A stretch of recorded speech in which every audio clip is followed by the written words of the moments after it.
Hello, welcome to Anything Goes. Hope everybody's doing all right out there tonight. No, Jason's doing all right. He can't stop laughing about silly things.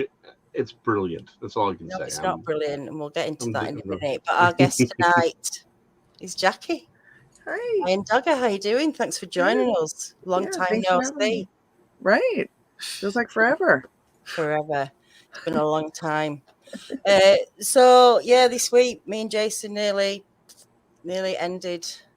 It nearly ended, didn't it? Our friendship, our relationship, everything was like, stop. Yeah. All the time, all day, all night. It's not me. Daniela was just sending me these videos about pimple popping and the cow hooves. Honestly, and she's like, look this. I'm like, no, Daniela, I just want to watch my very clean videos of people washing off things with the power washer. And she's like, no, you gotta see this thing pop out of this guy's face. I'm like, no, please stop doing this to me.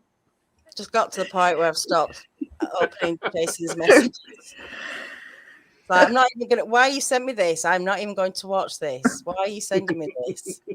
But you still insisted. Oh, just thought I'd do another one. I can't watch it. It makes me ill. I've not even watched one. Not even watch them because I know. We had a long conversation about this. Like, she likes watching those videos where people are power washing things and cleaning in the house. Yeah. Like, I didn't even know this was a thing until like 2 weeks ago, or maybe 3 weeks ago. Oh. I swear, I did not know that these things existed. There's even a video game. I am not kidding.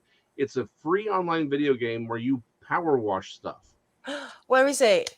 Wow. I think it's just called Power Washer VR or something. Right, let's end the show. I need to go and play that now. There she goes.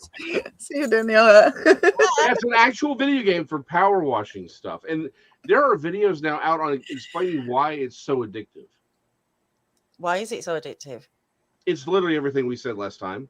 Oh, yeah, okay. We talked we about won't go into it again then. Yeah, the need for clean things and satisfy. Yeah. Yes, but there's a line you draw where, you all right, you see the house getting clean, but do you want to see some bacteria coming out of someone's boil on their bum or whatever ones you sent me? I mean, I just couldn't. Wow, that just sounds a little extreme right there. Right, no, it happens. It happens all the time, apparently. I'm sure there's all kinds of things that you can find on YouTube. I'm just saying, it seems a little extreme. Yeah, there's a lot. But how do you feel? But who knew? But who knew that there were people out there shaving down cow hooves for medicinal reasons? I didn't know that was a thing. I didn't know you could do that. I had no idea, but there it is. Yeah. I mean, I used to have my, virtual hobbies. We've talked about that. I've been up Everest. I've been, I've learned how to turn wood on a lathe through YouTube videos. These are my virtual hobbies, right? It doesn't cost anything, but I feel like I've experienced these things through watching it through other people, but not zapping zits. Nah. Or anything like that. But that's a virtual hobby you can actually sort of engage in. Ooh. Just saying. I mean, no, I don't get spots, you can find random people and be like, "Let me pop your zit." No, no, I can't. You and my best friend would have a jolly time watching those videos and shows. Exactly. Jane Hudson says, I've been to England with Daniela walking on the beach and around the neighbourhood. It's great. That's exactly what I'm talking about. Where peaceful but where you can be taken to that place, literally, and be there and feel like you're with someone. And, we chat, don't we, while I'm doing my walkabout. So I think a lot of people have been to England that watch my channel. Well, virtually, yeah, I think it's great. I think, and so to a point, my wife is doing this thing where she's walking, but like there's an app on her phone or something, and it tracks how far she's gone. And so, you say where you want to walk, right? Like there's like an Ireland thing. It shows you where you are on this, like virtually. She's walking around the neighborhood, but the thing's like, okay, well, this is where you would have stopped, and you can see where you are in Ireland or on Route 66 or on Mount Everest. And so you walk these routes. They're designated lengths, and it actually says, "Hey, this is where you would be if you were in Ireland right now." Oh, that's fascinating. Ooh, I'd like Mhm. that. Ooh, now That that's is fun. incredible. Yeah. So, what other apps Yeah. are you into? I don't know. Do How you about use Iron Dogger? Iron, what are you into? Oh Iron. my goodness. The amount of apps on my phone are ridiculous. But I love what's those one that you I use the love those hide and seek type games where you have to find like the hidden. the objects? Yeah. Oh, I could get lost in those for hours. That's why I Yeah. took all those apps off my phone. I was when Facebook first got big and you had like the Farmville thing. Like I was spending way too much time on that. I got rid of all my. I don't do any of that anymore because I just don't have the time for it. Because Matthew Wars. That was a big one that came out first. my on friend loved Yeah. that game. He got into all kinds of stuff like that. I'm like, dude, this seems a little graphic No, for your cell phone. yeah. There was a lot of stuff on there. There Yeah. was a game called Hot Shots Hot shots. Huh. where you had balls and you had to knock out other balls somehow. Stop Mhm. it, Jason. Honestly, you can't say anything. No, you can't. Oh, and Ribbit. I'm laughing at something entirely different. I don't know what you're Yeah. talking about. With No. your dirty mind, Daniela. I know. Get out of that gutter, Daniela. I tell you. It tonight. He's Seriously. pushing it tonight, isn't he? Mm-hmm. Unbuttoned his shirt. He's on it. I forgot that. Oh yeah, and I played it religiously, like every day for years and years and years, and then just one day it disappeared, and I felt like my life was over for about an hour, and then I just found another game. And then you But found when another you're game. playing it every day and every day, every day, you've got that high score, and it's Mhm. still like, boom, the game's gone. It's never coming back. Yep. You know, these Yeah. apps get to you, don't they? You can do Mhm. part of. They're they're deliberately addictive. Like that's part of the whole thing. Is they're designed to actually uh, to get you hooked. And then there's these things that they actually do with like the in-game purchases and where it is entirely messing with your brain. Right. It's nuts. I was watching. This is nuts. I'm sorry. Sandra Piper, level 5,459. That is how I'm not even. That is incredible. I'm impressed. Bravo. Oh, Danielle, you're just slacking off on your candy crushing. I'm too Right? embarrassed to even look at what level I'm on. After Sandra said that, that sounds like that's played a lot. But Or maybe she's for a just long really time. good. Yeah. Yeah. That But could be these it. things are deliberately addictive. Like there's a Mhm. lot of high psychology that goes into the designing of these games to keep you in the game. Yep. It's I mean, to a point, I think we've gotten to that point with technology and our understanding of the brain that we really need to start looking at how to redo some of our laws, because particularly for like children, especially those under and I mean, I say children, really anyone under the age of 25 or 28 in a lot of cases are highly susceptible to all this. That's I mean, true. that anyone is, but it works on just about anyone. But children are the worst as far as Yeah. what these things will do. They are designed to be almost literally as addictive as certain drugs. It just doesn't have the same punch, but it's the same dopamine fix. There's been a Right. killing, hasn't there? There's been an odd killing because of a game. Oh, there's been all kinds of stuff because of Mhm. games. From a kid. Suicides, murders, it's But I nuts. mean, is this down to the parents letting your kids play these games? Is it Well, not? Or should these games should be toned down? I think that, well, that's a good question on all That sides. is a I good- mean, one things that they were told is that a lot of these big execs, like the phone companies and the like, they don't allow their children to be anywhere near this technology. And I think that's the whole problem, is like really to keep them out of this stuff. Trust me, I know, I have 3 kids. You basically have to make sure they don't even have it to avoid for them not to be able to get on this stuff. And so there's a much heavier conversation needs to be had in general about all of it. I think the problem is we've advanced so fast, we don't understand the ramifications of a lot of this. Like we don't have longitudinal studies about what something like television watching even really does to the human brain. Like we don't really know, because we don't have a lot of good information on what a brain should look like that isn't raised on television. And one of the things a lot of psychologists have been talking about is like the dangers of pornography, particularly for children. Mm. One of the things that they found is they don't have a study, like they can't find children who haven't been uh, influenced by pornography.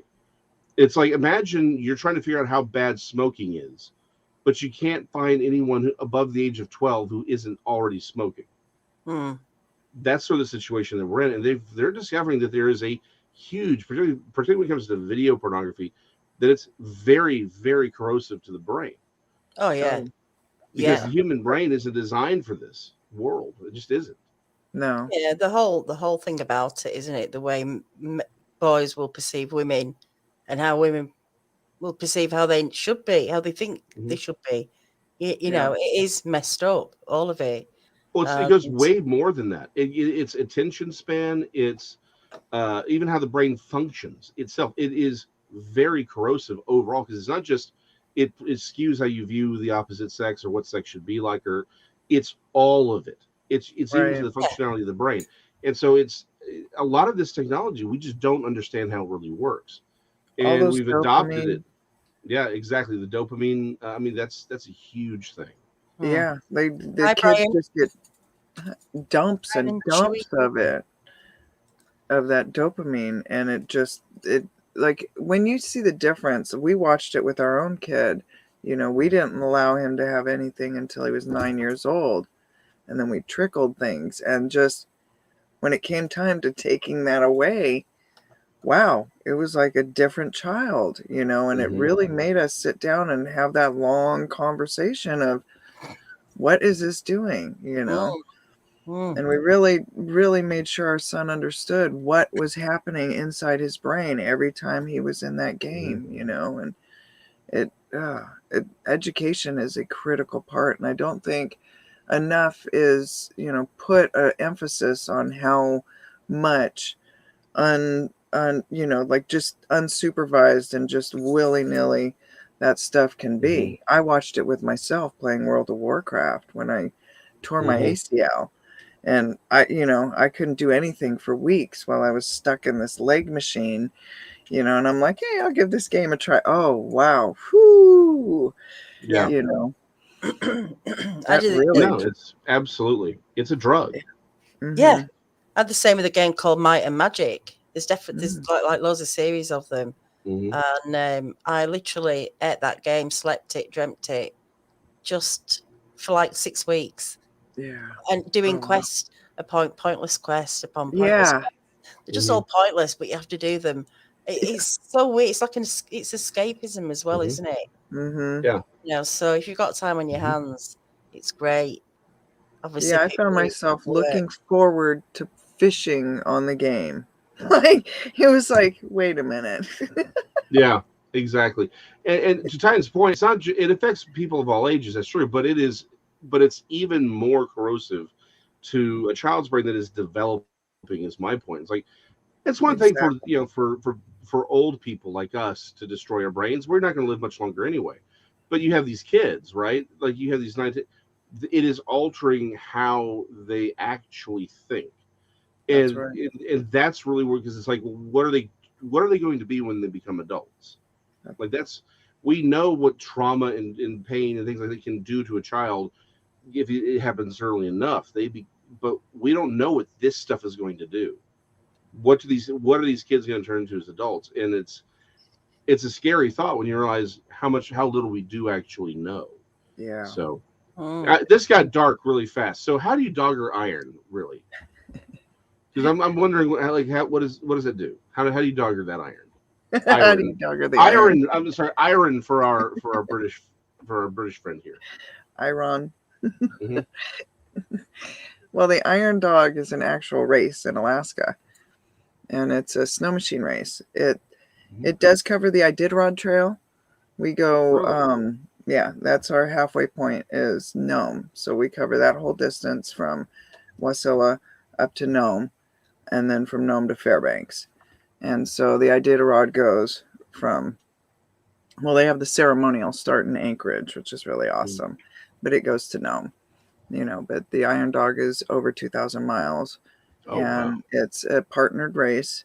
So you and your partner you're both on your own snow machines. You both have to have your own gear. You have to have, there's a lot of planning and everything that goes into, a race like that. So you're not allowed to have a garage, everything, all your repairs are done on the trail with the tools Oh, you wow. brought, and with parts that you have.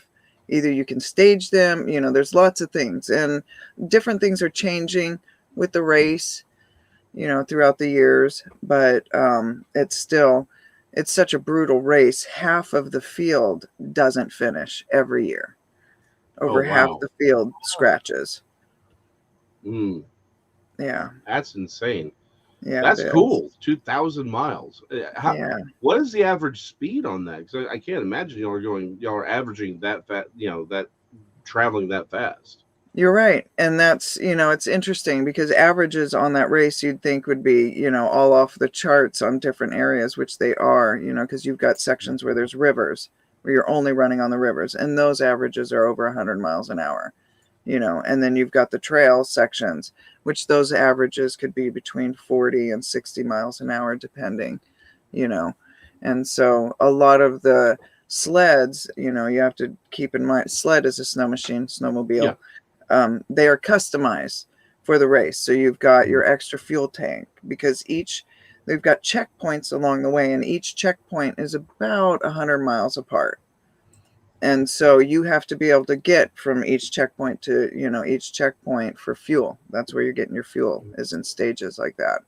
And so when you're breaking trail, when there's all sorts of different things that you're dealing with, you will burn fuel a lot faster.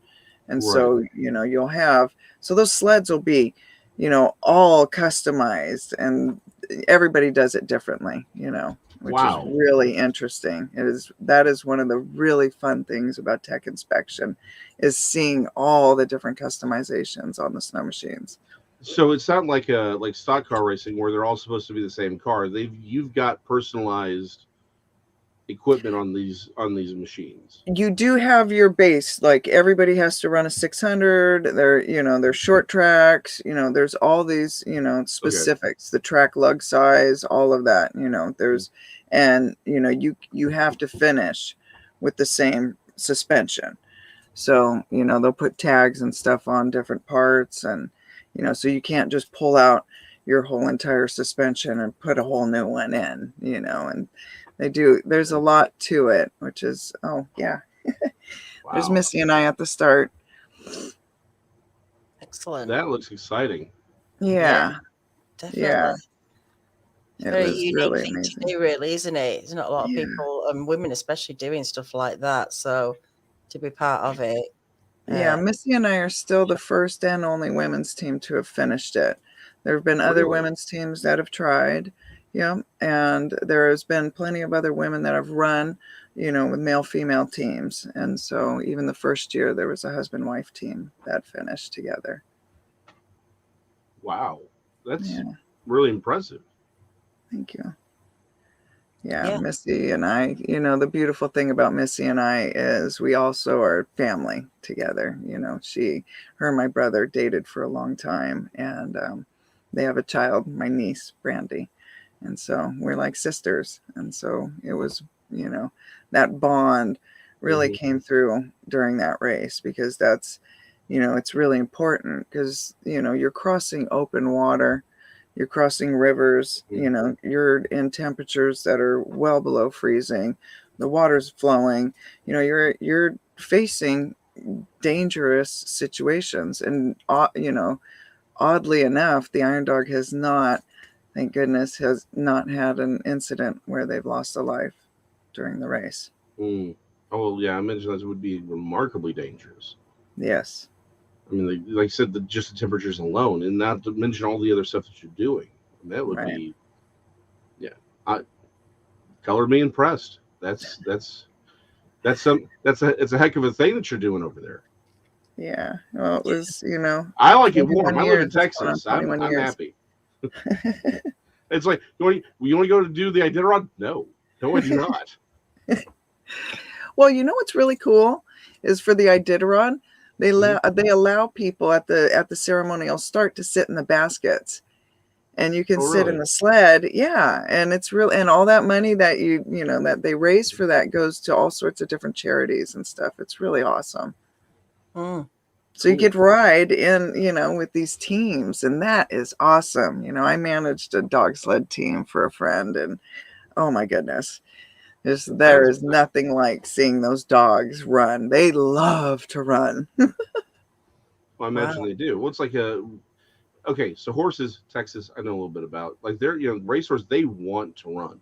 They Mm, want that stuff. I mean, work horses. I had a couple of work dogs. They want to be doing that stuff. So I can imagine those racing dogs like, let's go, let's get into the yeah, cold, let's pull this sled. And I'm over here like, don't you think it's cold to like be outside? they love it. They I love it when you bring them in. They're like, "Let me out." Yeah, it's too hot in here. Yeah,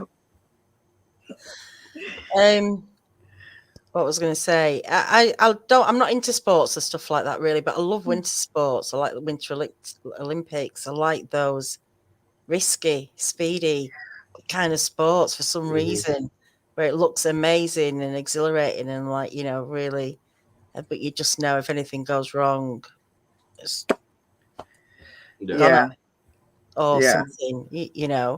There's a big risk, isn't there, with A huge, anything like that? a So, huge but risk.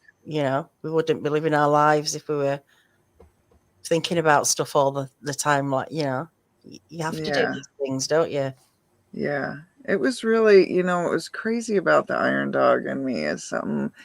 It began in 1984, and I was just so fascinated with the race all my life. And I thought, oh, I got to do that race. Someday I'm going to do that race.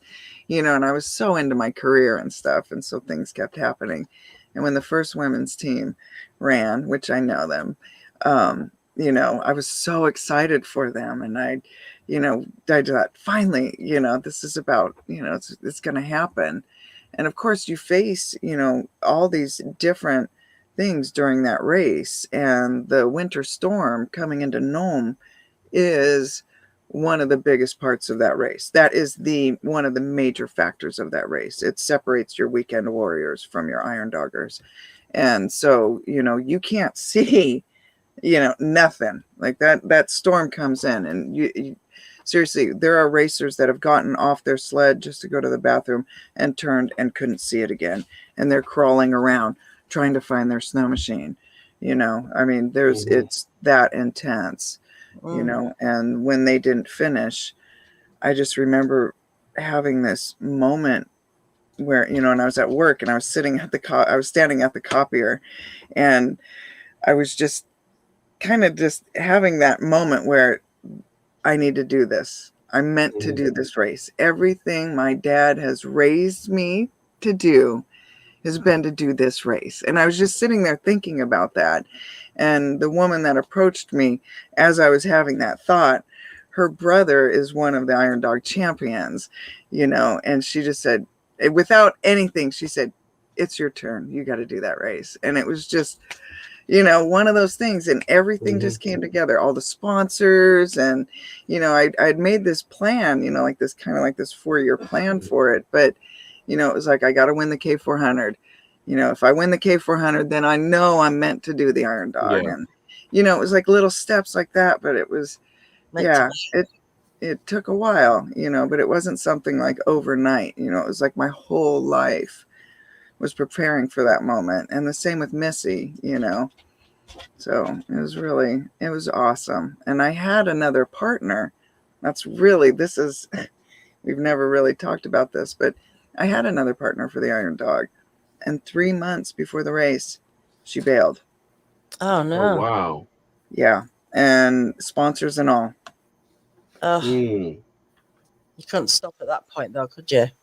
No, and it was, and we had done the K400 together, and she had done the same thing to me a week before that race. Oh, wow. And I had managed to, get her back in, and we did it and we won. But this time it was just a whole different ball game. There was way too much at stake, and I have to be able to trust someone with my life in those situations. Not that I Oh, didn't, absolutely.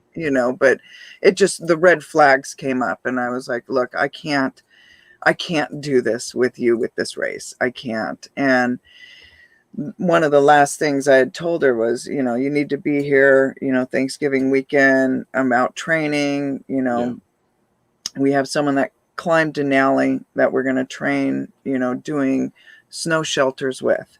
Important things, Yeah. and she didn't show up. And so I was sitting there, and there's a group of friends, and they were like, what are you going to do? What are you going to do? And I just was so blown away. It's a heavy moment, and all of a sudden these snow machines pull up, and I had we were staying at a cabin that was sponsored, and in comes Missy. Hey. And I was like, I gotta ask you something. And she was like, how's training going? I go, funny you should ask.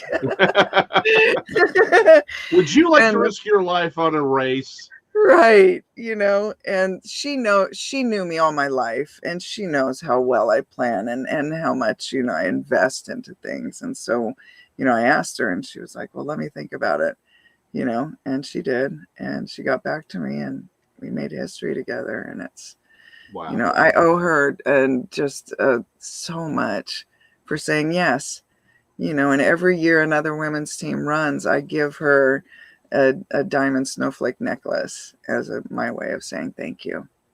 Nice. Yeah. Wow. It's something unique, isn't it? Really, these moments don't come to everybody. But like you say, there's a lot of work goes into the training and everything to get right. to these places. It's a lot of work for people. As we then, Did we lose Daniela? I think so. All right. Well, I guess we'll wait for her to come back. So, the McRib sandwich is neither Scottish nor rib. Discuss. Say what? It's an old Mike Myers skit Oh, from SNL. I love Mike Myers. Yeah. So okay, I mean, like that's an amazing story. Like you said, just at the right time, Missy shows up. I mean, that's like, it sounds like something out of a movie, right? Right? It's like the last minute, and the hero has been betrayed, and then all of a sudden, boom! Here's the replacement. It's like, it does sound like something out of a movie. Yeah.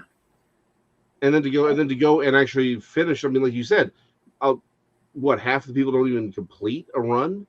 Right. Over half sounds the field. I mean, that sounds remarkably dangerous. I mean, and so I can imagine. I mean, to have someone, like you said, last week come in and y'all be able to do that, that's an amazing thing. I think, and like you said, you see, you're grateful to her, but I see it as a testament to what you did, your planning, you sort of laid that foundation. She helped you get across the finish line, but you did that. I mean, you built that. She came, with someone who bails, and then she comes in just to fill that gap. I mean, it sounds like it's a real testament to you and what you've done. Thank you. Yeah, I did a lot of planning, and that was something that Missy was very thankful to, because when she came in, I mean, everything that I had scheduled, all the training, everything, all the sponsorship, everything was set up. She literally walked into trying on gear and having a snow machine and, all of these things, set waiting for her, but, she bought her own snow machine. There was lots of different things, we had options for, but, it was really awesome that, when you put, like I said, 4 years worth of planning together, Oh yeah. And to be able to even make a switch like that, even last minute, it does say something to that, that amount of planning and how well, it all came together. Hilton actually has a great question. He's asking, who's going to play you when the movie's made?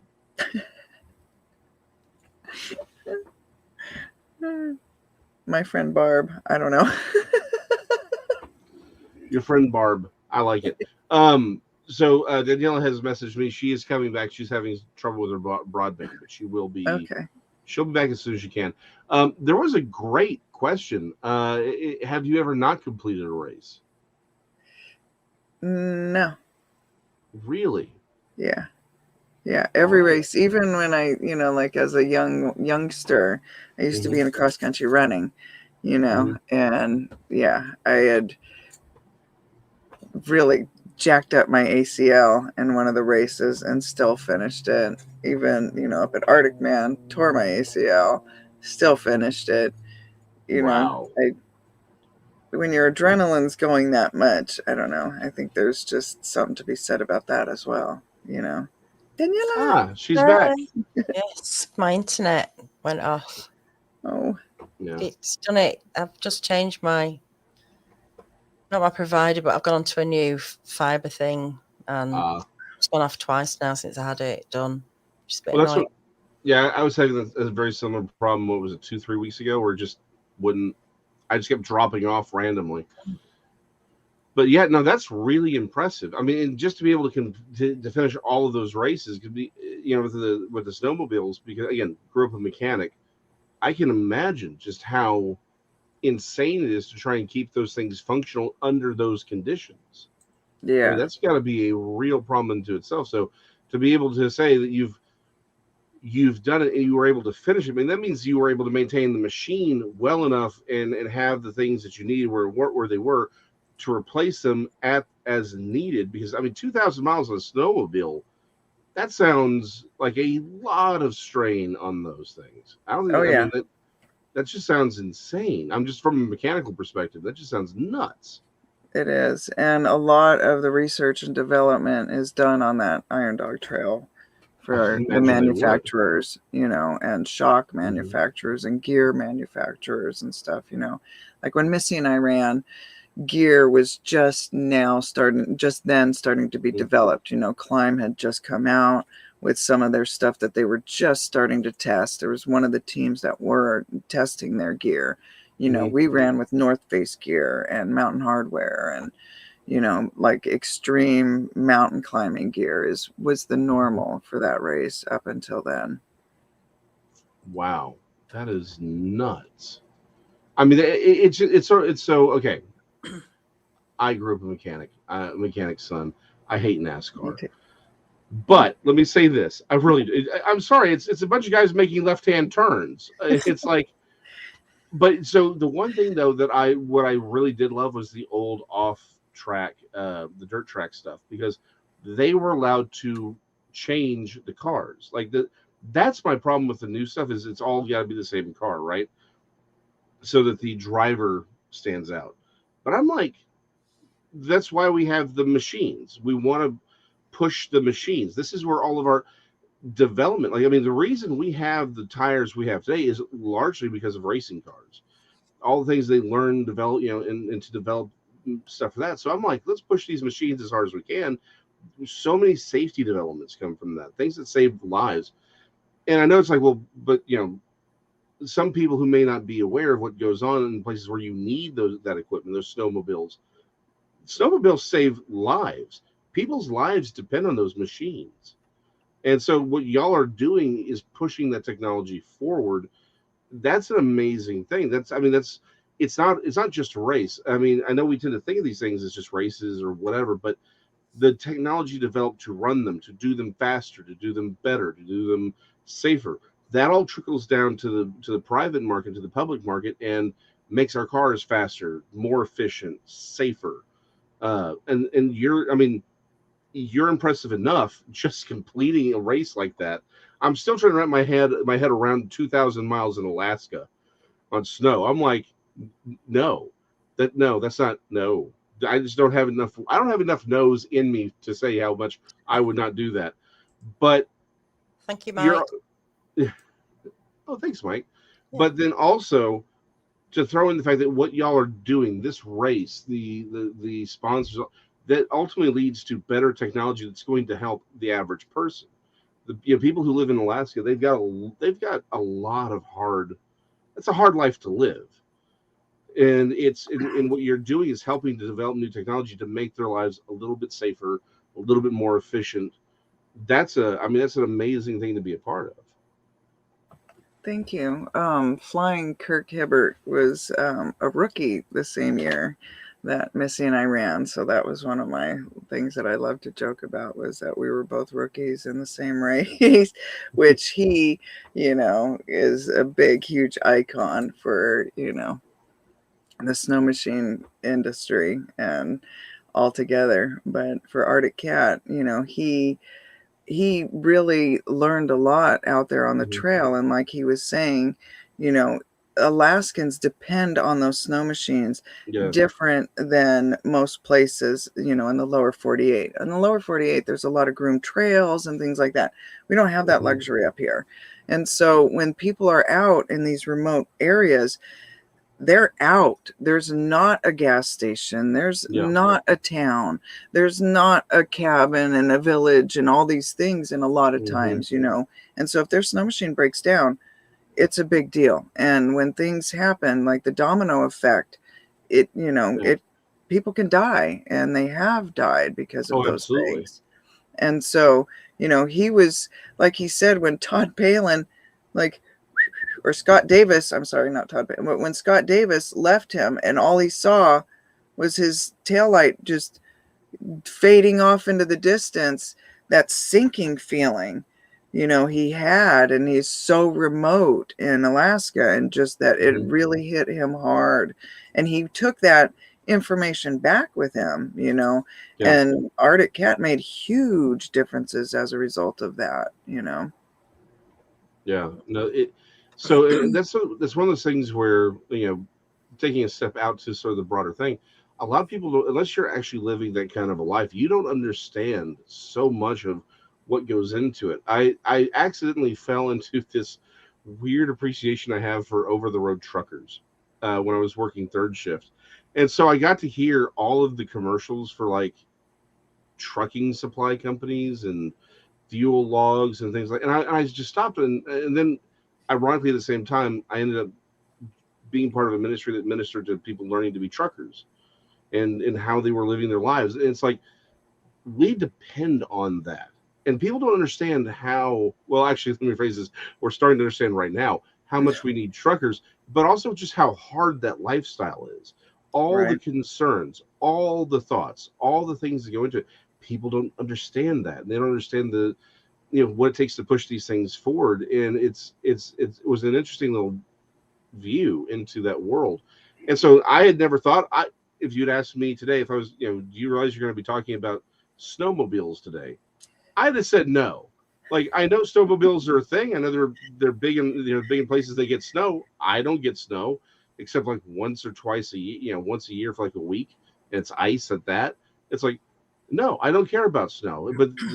But what you're doing is amazing because, like you said, it's helping to push that technology forward to make life better for people whose lives depend on that technology. That's right. And Skidoo, one of their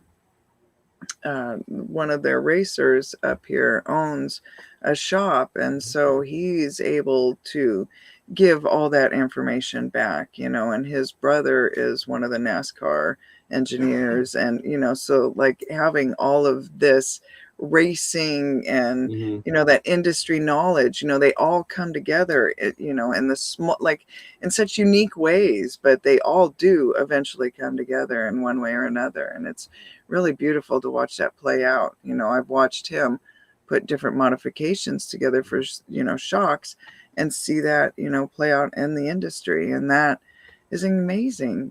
That's just Hmm. a testament to what Alaskans actually do up here. Yeah. We have a completely different lifestyle, a completely different terrain, and a whole different way of life, and Let me get to some questions before I lose them off the screen. Cheese oh, Freak Ginger Snap says, my question is, how do you prepare food on the course? that's a good question. For the Iron Dog, you are required to have 5 pounds of food with you at all times during the race, and that is for safety.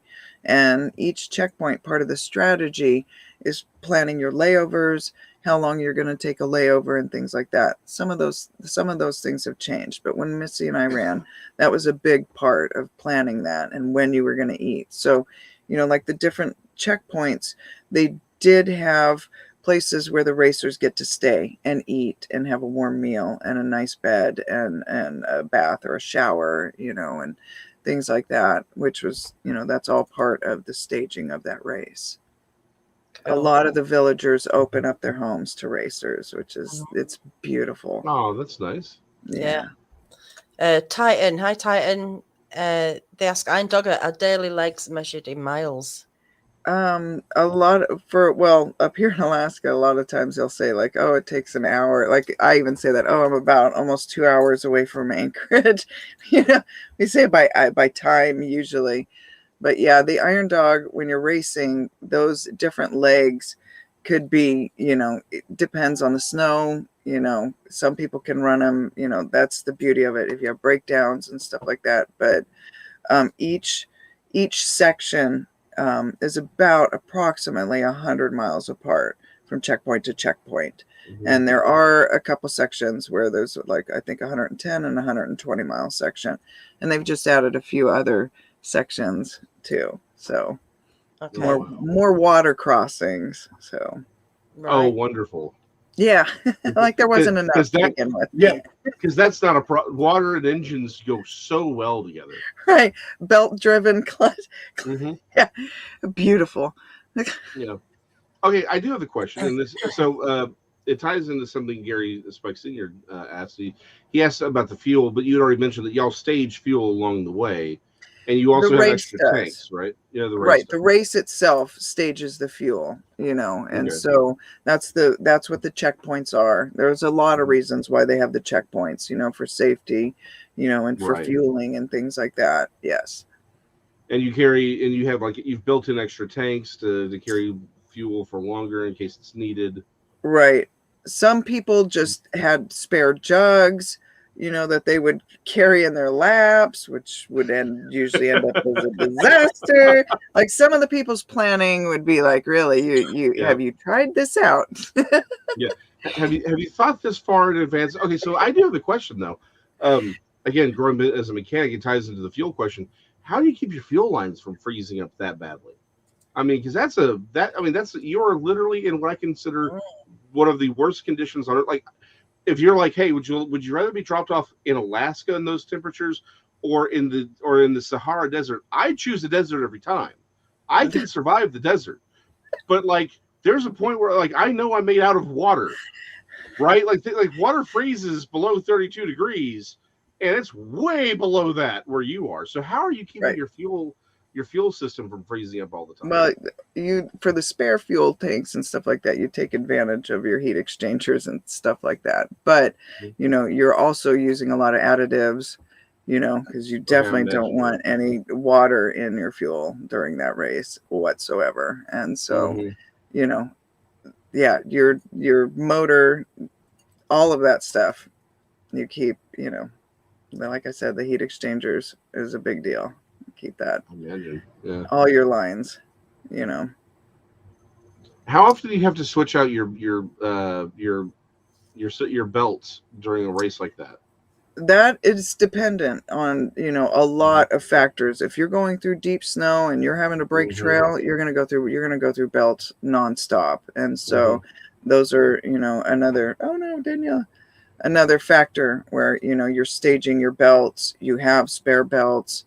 They could go, it got down to a point where I could change a belt really quick. Like you get good at it. I would imagine so. So that's sort of the question Donald's asking. Do you have a pit crew for that, or do you have to do it yourself? That is a great question, because recently they have allowed pit crews for the racers. And so, they could designate a few people.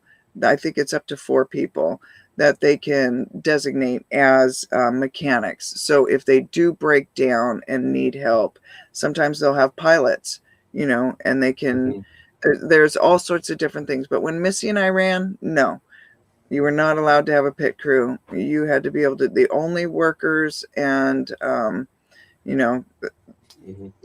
they were the only ones, either the other racers or, you know, staff of the Iron Dog could help, but that was it. Like if you've gotten, and there was a big contention, one of the racers who was a champion, you know, and they won, but a picture came out where, and they didn't, you know, this is, again, it was a highly,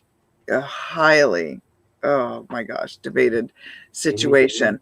But they didn't see these kids. And a lot of times the kids that come out from the villages want to help. It's like the Baja. They will do anything. Right. They just want to be a part of the race. Well, they were fueling up their, you know, they had their spare fuel and they were putting it into their tanks. And they had a different system. Anyhow, as they were doing that, these kids, and it was, you know, they didn't have any control over them. The kids just happened to jump on the back of their sled, you know, to help lower the suspension so you get more fuel in the tank. Right. And someone happened to catch a photo and they got disqualified and ended up, they lost their championship over it. Oh, wow. Yes. Yes. Wow. So, I mean, that race is, I mean, whew, they don't play around. It's seconds, every second, milliseconds matter in that race. All sorts of stuff can go wrong that are far out of your control, far out of your control, you know. And Missy and I faced that. You know, we pulled into a checkpoint and Missy's husband was in a plane and he came out and he jumped over and went to try and reach down and grab a ski loop. And it was like, I just, chapow! Sorry, buddy, but no. But, you know, had, you know, someone snapped a picture and it looked, you know, they could have disqualified us, but there was plenty of people around that saw what actually took place. So, you know, like that's, it's intense. It is, you know, they do not play around. It's almost a blood sport. Got another question from Titan.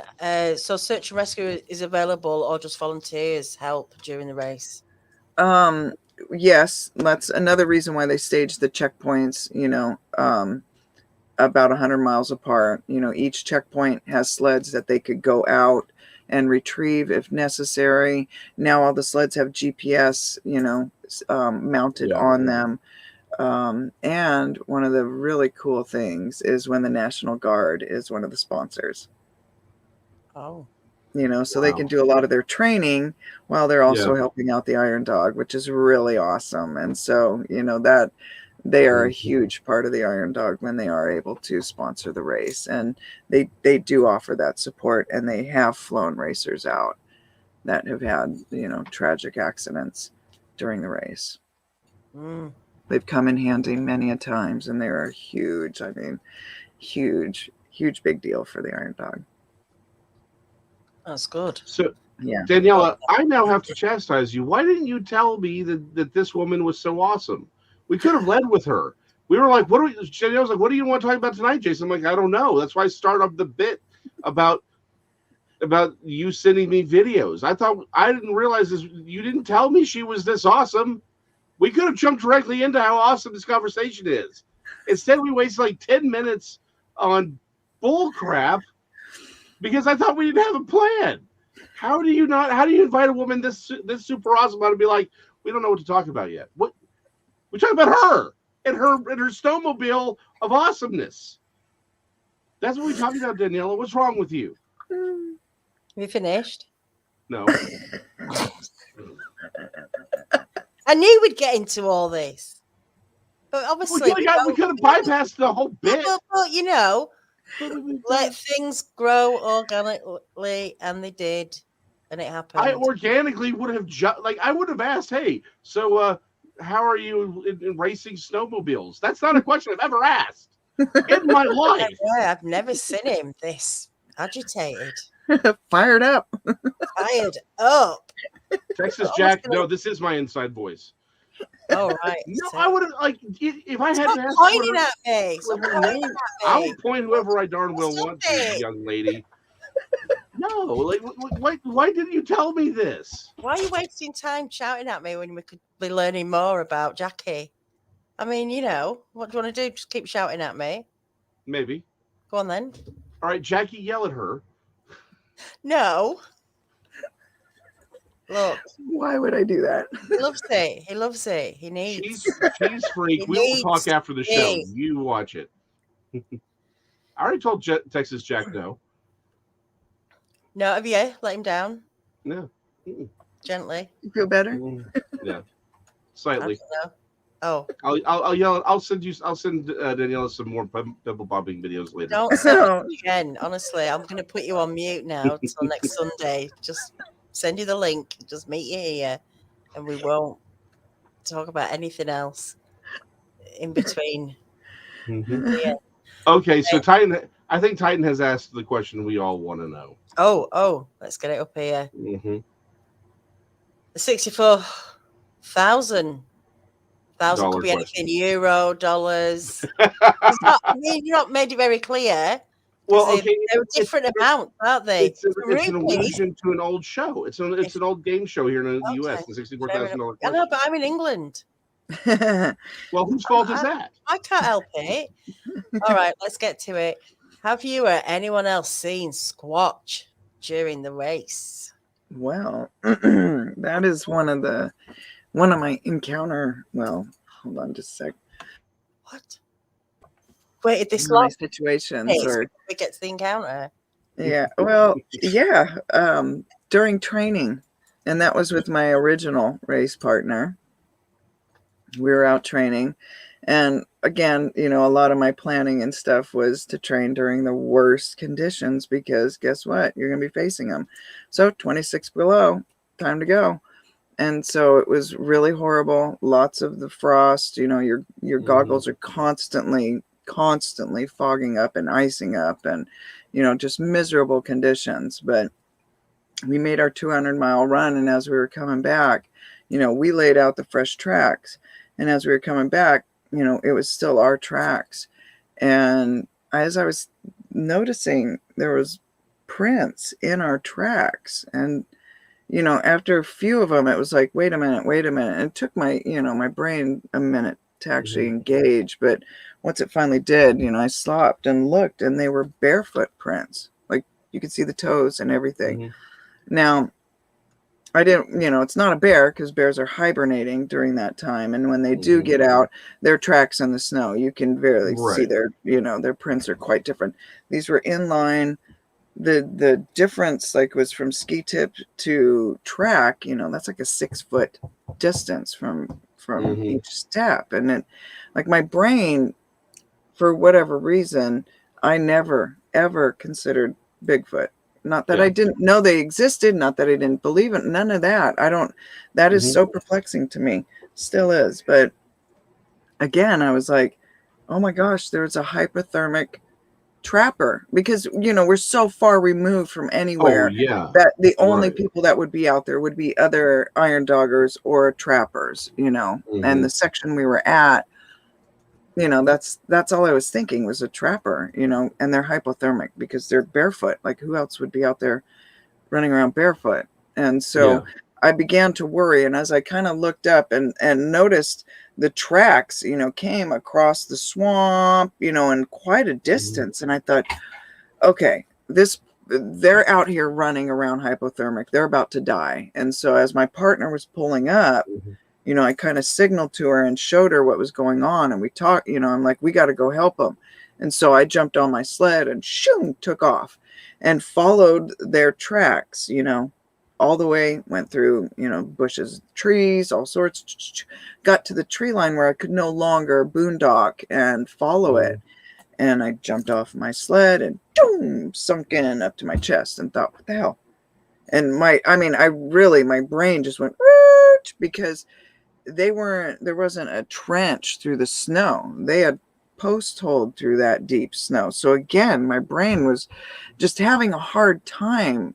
But again, I was stuck on, okay, this trapper who's hypothermic is also tall. Like he's got to be over 7 foot tall, and that was what I was thinking. He's a giant hypothermic trapper and he's lost. And, as I'm hollering, my partner pulls up again and she is like, I am not chasing wild man through the woods. And she turns around and pulls off. And she was a native, and I'm just standing there going, who? Like it never, that disconnect to me is so perplexing anyhow. So I'm like, oh, that was weird. And it was just really weird. Anyhow, so I jumped on my sled, turned around, went and got her, and then signaled her to go to Big Lake because that's where the search and rescue, where you turn and all that stuff. Yeah. So I walked in there. The bartender's in there. There's 3 guys sitting at the bar. And I'm like, oh my gosh. And she begged me the whole time, please don't say it as I'm walking. And she's like, please don't say anything. You're going to look stupid. And I'm like, someone's going to die out there. And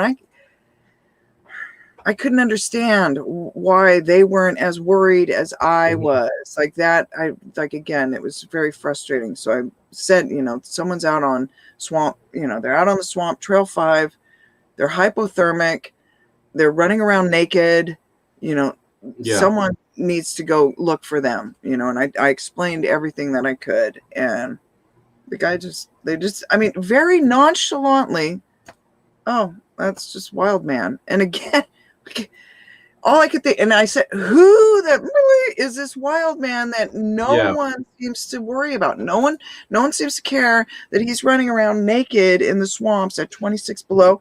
No one cares about this guy. Like, is this his thing? Is this something he does? Is he a barefooter? Like, and that was the thing. We had barefooters in Alaska. Right. But I was like, really? Is that? And again, one of those things, you just let it go to work, But I watched like a hawk the news and everything, waiting for, this trapper that was going to be found hypothermic out there. But never.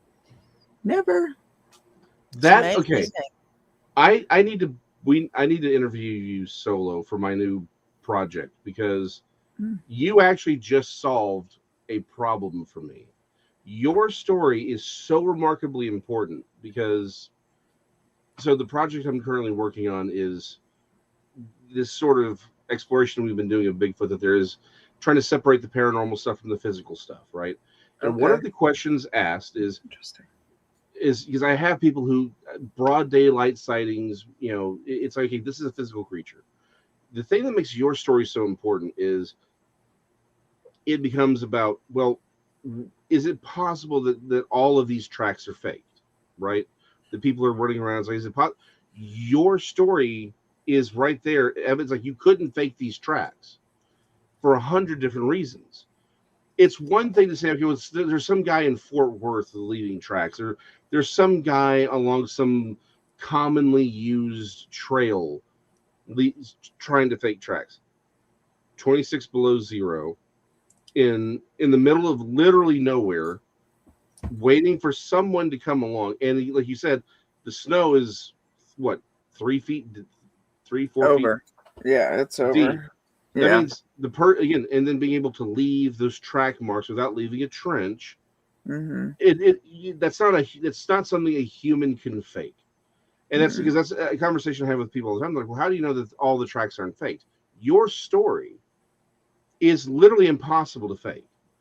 And the fact that you're coming to us saying you didn't think, at no point did the word Bigfoot enter into your mind. You thought a human being was. The things didn't click until much later. You thought you just thought there was a naked guy running around getting ready to die in 26-degree weather. A very tall, naked man with giant feet. That's the other key thing is I had bunny boots on, and if you wait a minute, I can go grab my Iron Dog bunny boots and show you what they look like because they're a specific type of boot. But I had those on, and they it made my bunny boot look like I was wearing my slippers, like, oh my gosh, like it was huge. It was massive. Like the track was massive. Hold on just a sec. I'll grab. Yeah. We'll give you 2 seconds. Oh. My lovey pie. Anyhow, so there you go. Oh, wow. Oh, big then. Yeah. Definitely. Yeah. Wow.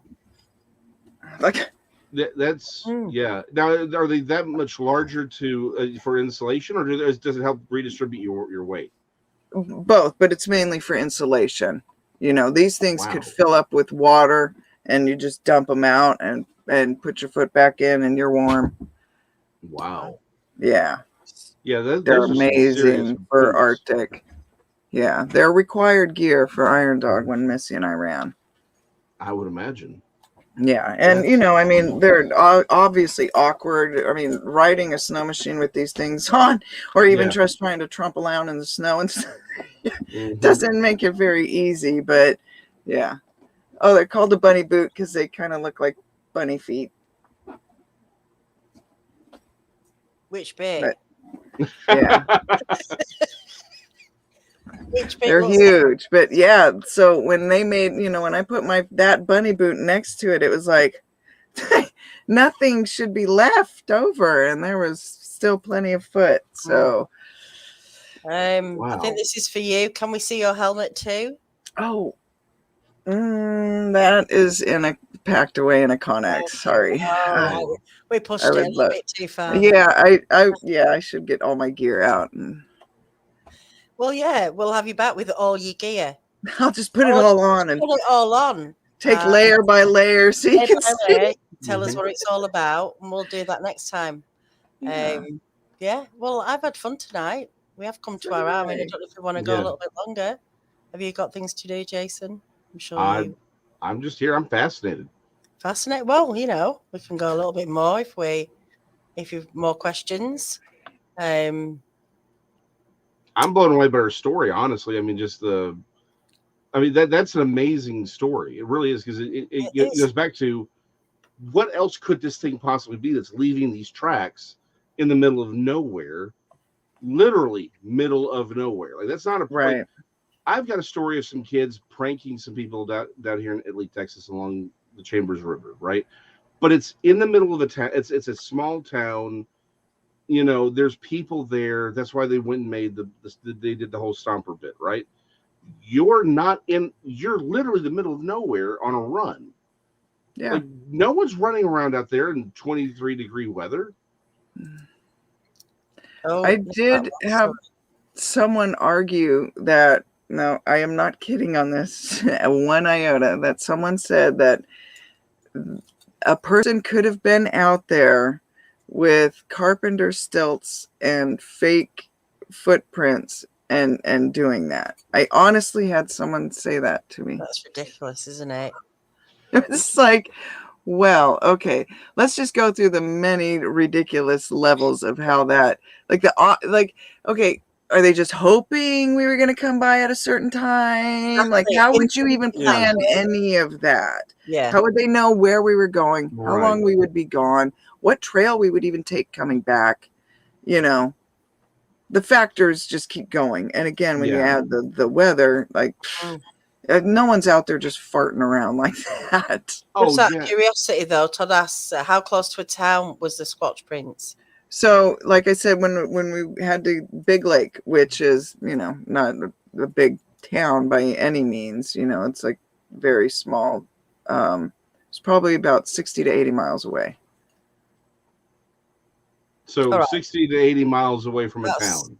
That's quite a bit away, isn't it? Yeah. On a trail that there's no way for anyone to know that you would take that trail at that time. Well, it is a normal route for like iron doggers and stuff to train on like that. Yes. But again, how would they have known that, I called her up and said, okay, time to go. It wasn't like a planned date. We weren't on any fixed schedule, things like that. There's just so many factors that, Yeah, it's like some dude who just happens to have carpenter stilts and Bigfoot stompers and has this a predilection to hoaxing Bigfoot. There wasn't a book he was going to pull out and be like, oh, well, there's Iron Dogger, and she's going to be here at this time on this trail on this date. All right, let me drive 80 miles out into the wilderness where nothing is. Let me put on my boots out of her way, and then let me go stomping in 23-degree weather on carpenter stilts in a straight path through 3 or 4 foot deep snow. Well, and that's the other thing. The hopes that you would see it. Meandering through. Like when I looked back, you could see where he'd walked on and then off into the open swamp area. And, and it was like, he's been out here for a while. That's why this guy's about to die, because like the distance he had already traveled and the distance left, it was like, this guy's about to die any moment. Yeah. You know, yeah, Imagine if you had got search and rescue out. I mean, that would have been crazy, wouldn't it? yeah. Seeing the prints, but That is nuts. yeah. Your story is amazing. Like I said, your story is, I think, much more important than you have one of the more important stories I think I've ever heard. Because You know, the nature of those prints being made, where you were, when you were, the circumstances around them, like I said, it makes the idea of a hoaxer so just impossible. yeah. It's nuts to think that someone would be out there doing that. And why? And why, like you said, it's like to hoax, they would have to, there's just so much that would have to happen. It doesn't make sense for Right. there And to they be hoaxers. certainly So didn't get the response that they would have, I guess, would have, you know, if someone was wanting to fake Bigfoot, they didn't get that response from me. yeah, They got, I'm sorry, a hypothermic person is out there about to die and this trapper needs help. yeah. Like, To which apparently everyone's like, nope, nah, we're gonna let the trapper die, because they all know it's not a trapper. yeah. Fred does it every day. This is his Mhm. normal Saturday afternoon. What are you talking about? Yeah, you know Fred out there, 23-degree weather, butt naked and walking through snow. 26 below. Like, 26 below. Yeah. yes, like Yeah. no one's playing in that weather. Like no one even is out in that weather to, you know, like that mental. Like you know, again, I was in it because I was training for the worst conditions, and those are the worst type of conditions. So no one's out there playing around.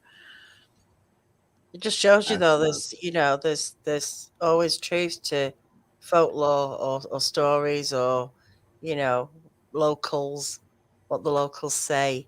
Yeah. And for them, it might be normal if you're in places where you don't interact with other communities or cities or even countries. Then if that's just normal, if you see this thing all the time, it's like just not having the internet, isn't it? And only knowing what you know is what you've got in front of you is it. Right. You know, I've been wanting to contact Jennifer for, you know, and just have that conversation with her and be like, okay, you need to tell me all you know about this wild man here, because apparently Wildman nuts. Yeah, well, but Wildman stories are found all over the world, and they're like so many of these groups. Just they're like, yeah, it's the people who live in the woods. Yeah, I mean, when they said wild man, I just assumed it was like a trapper, wild dude living in the woods in Alaska. Like that's not far fetched. There's plenty of them out there. Yeah, there's just some guy that they've nicknamed Wild Man, and he likes to naked stomp through snow. And it's what he does. That's why they're not worried. Have you heard of the barefooters? No, I am vaguely aware of this phenomena. It's somehow connected to like the polar bear club, where they go and jump into water. But I know the barefooters are different. No, I've done that too. I've never looked into it. Again, I like it. I'm a Texas boy. I like heat. Cold is what happens when people don't understand how often cold kills more people than heat does. I like the desert. I'm a desert guy. So I hear barefooters. I'm like, that's craziness. That's crazy talk. Please explain more. Barefooters were like a cult. I think you could definitely say they were a cult, and they believed, that you didn't wear shoes, and they actually came up to Alaska, and there's a branch of them that lived up here even throughout the winter and didn't wear shoes. They have a little monument down in Homer to them. And so, again, like I said, even like I said, like it wasn't definitely a barefooter out there. So, yeah. So hold on. Now I'm more fascinated because I had only heard this thing in passing. And so again, I'm hearing it secondhand. So I'm thinking, okay, it's people who like run out into the snow and they're bare feet and they run back like the polar bear clubs thing. You're telling me that there is a group of nut jobs who are like, you know what? We shouldn't wear shoes. ever. And they actually lived their lives trying to walk through snow in sub-freezing temperatures without shoes. And yeah, they did that. Yeah. It's doable, though, isn't it? That air crash I survived that the basketball team. Right. Was it in the Andes that they crashed? Yeah, it was in I the think Andes. so. Yeah. And 3 of them walked, didn't they? And they got back to kind of like civilization. And they had literally like sandals on their feet. They climbed mountains and walked through snow with the barest of shoes on their feet. But they had at least something. That's, I yeah. mean, Well, something. These people are they're going full Winnie the Pooh without I guess you harden just up. nothing. Feet harden up, don't they? The more they exposed they are to air, and Yeah. they get tough and dry, don't they? I mean, Yeah. your Well, and too, sandals you have on. like firewalkers. I mean, it's amazing what you could really, build your body up to withstand. Some of the monks, the stuff that they could do with their bodies is absolutely intriguing. Mhm. So here's the thing. I wear shoes as little as possible. I really do. I just find it more comfortable. I Mhm. trained. I was in martial arts for years. Doesn't look like it, but I did. I used to kick trees with my bare feet. Okay. I walked everywhere in bare feet, so I get it, right? I really do. But my calluses are on my feet are legendary. But but the idea of walking with that, through sub freezing temperatures, that's insane. I hear you. That's Yeah. nuts. Okay, so how many people had to have their feet amputated from what is it when it turns black? Oh, the Uh, frostbite. Frostbite. Yeah, Yeah. Mm. I imagine that was probably a pretty common thing for those people. Yeah. Yeah, frostbite. That's definitely a common thing on the Iron Dog Trail too. A lot of people Oh, really? have to scratch because of that. One year when I was a race marshal, this is horrible. Prepare yourself. But one of the racers came in and I had to make a hard call, but it wasn't that hard to make. I mean, he peeled the duct tape off his face and his cheek meat went with it. Like he was, Oh. Okay. yeah, and he argued that he still wanted to race. His wife argued with me that he should still be able to finish the race. And how do you explain to someone that is just No. That's terrible. right? But I mean, they put so much into that race, and I understand. Like they're in well over 50 grand out of their pocket to run that race, but at what cost? Yeah, Exactly. the guy's face is falling off. Like there's a point where it's like you've got to say no. Right. Oh Right. wow. Oh wow. Yeah. I mean, it was like, yeah. No, I'm sorry, you're done. That sounds like I was hearing there was. Don't ask me why college misspent youth. The Shackelford group that tried to go and find the South Pole, that they died, and they died on the return trip. And their diary about what happened to them, you read it and you're like, it's just it sounds like something out of a horror movie. Yeah. Tell us a little bit. No. Oh. Mm-mm. Like okay, fine. Since we're going there, I love the fact that she's like, don't send me stuff about pimple popping. But yes, let me hear about people pulling their boots off and their foot sliding off with it. Oh, is it that sort of stuff? Yeah. Yeah. Frostbite is terrible. It's like World War I trench foot. Like the Shackelford, they were talking about like the dude took off his boot and all the meat on his foot and leg peeled off, and he was literally left with with like skeletal and sinew holding his foot together. That's how bad the frostbite was getting. People's faces falling off from because things get frozen and they pull it off and it just peel their face and they couldn't feel it. Yeah, they couldn't feel it. They couldn't feel it. Yeah, I can deal with that better than spots, believe it or not. Well, they did thank me like weeks later that I did made him pull the, once the feeling came in, and he was like, yeah.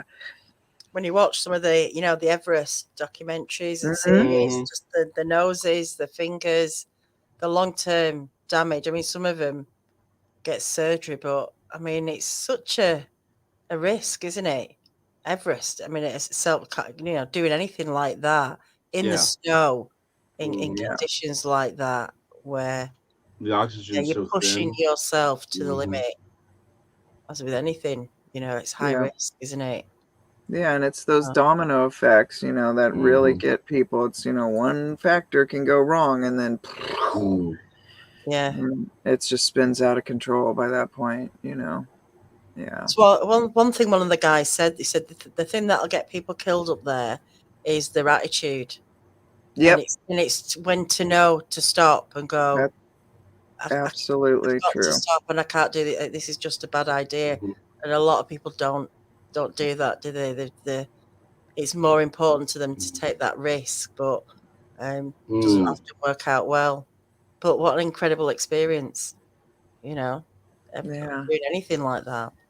Yeah, it was really hard to, like try to explain to his wife, like, I know as a racer, I know what it means to want to finish this race more than anything, but at what cost, like I was just blown away, And unfortunately, sometimes it's the person who's going for that ring, right? They don't know when they're. If we knew when we were done, we wouldn't. Oftentimes, we wouldn't get there. The problem is sometimes you have to have that person who's looking is like, I get what you're doing. Like you said, I get what you're going for, but this is a bad idea. It's time to shut you down. You don't. It's like sometimes those things pay off. Sometimes they don't. You need to have that clear-headed person to say, no, your face is falling off. Just stop it. Yeah. This is not going to turn out well for anyone. It's a sign, isn't it? When your face is falling off, it's a good sign to stop, I think. Yeah. One would think, like you haven't looked in the mirror enough. Yep. Oh, by the way, we're there. It's Shackleton, not Shackleford. It was 20 years since I read that diary. I'm sorry, and I'm terrible with names anyway. Yeah, so Me Shackleton. too. Yeah, but like I said, cold kills people faster than heat does. Yeah. So that is nuts. Oh man, just someone's face falling off. It's like I that's all I see now is. I'm sorry. Yeah, It's okay. Yeah. It was quite a sight. I imagine this is probably impacting you more than me, but I've been terrorizing Daniela all weekend. So I probably there you go, Daniela. Yeah, we got him back for you. There you go. Got you back. Well, we should end on that note then. While I'm winning. Yeah, there you go. The best time to do it. So thanks to everyone in the chat. Sorry if I missed any questions or comments, but it's been a good night tonight, and appreciate you all being here, supporting us. Thank you, Jackie, for coming on and sharing Yes, thank you. all that amazing stuff that you were doing. And Jason's been totally fascinated by you tonight, which has been good. Thank you for having me on. That's really awesome. You're very welcome. What's happening with you, Jason? Was you not going to get something ready? Yeah. Well, unfortunately, life has gotten weird over the last couple of days. Like it always has. I should have another video for Siru out this week. I was hoping to have it done tonight, but it's just not looking that way. But I've also recently started a Substack, so we're gonna start knocking stuff out for that. So it'll be fun once it's fully done and we have some material out. I'll spread the good news. Excellent. I look forward to that. So guys, we'll see you all in the week. Drawing Bigfoot on Tuesday. It's going to be a spooky one for Halloween on Bigfoot Odyssey. Larry's going to be drawing a creature Donnie Miller saw. He doesn't think it's a Bigfoot, but he has no idea what it is, but he's going to describe it, and it was very interesting looking, as they all are. And it's going to be a week of Halloween nights over on Bigfoot Odyssey. So Tuesday through to Sunday, we've got some good guests coming on. So hopefully I will see you all there. But until then, everyone, have a great night, have a great week, and I'll see you all soon. Bye. Bye. Bye.